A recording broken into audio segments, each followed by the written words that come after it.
Bem, o Lucas pergunta o seguinte: eu queria saber qual é a posição da Igreja Católica perante a eutanásia. Se ela é contra ou a favor, por quê? Bem, quando a gente fala em eutanásia, Lucas, a gente entende o seguinte: a eutanásia chamada ativa, ou seja, aquela onde você mata alguém. Então, o doente está uma doença grave, então você vai lá e aplica um veneno na veia dele e você apressa a morte dele. É isso que, em princípio, nós entendemos como eutanásia. A igreja é radicalmente contra. A igreja não aceita que se apresse a morte de ninguém. A igreja aceita algo chamado ortotanásia. O que é ortotanásia? Orto, do grego, quer dizer reto. Não tem o ângulo ortogonal, o ângulo reto?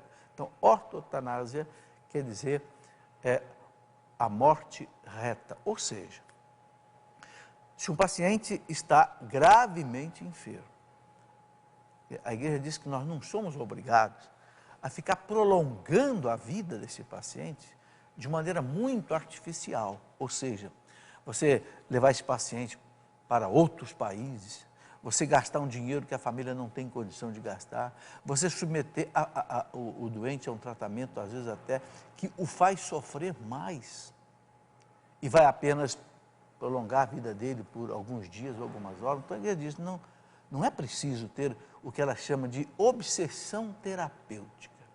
O que é obsessão terapêutica? Você querer esticar a vida da pessoa. Não, a igreja quer que você respeite o momento da morte.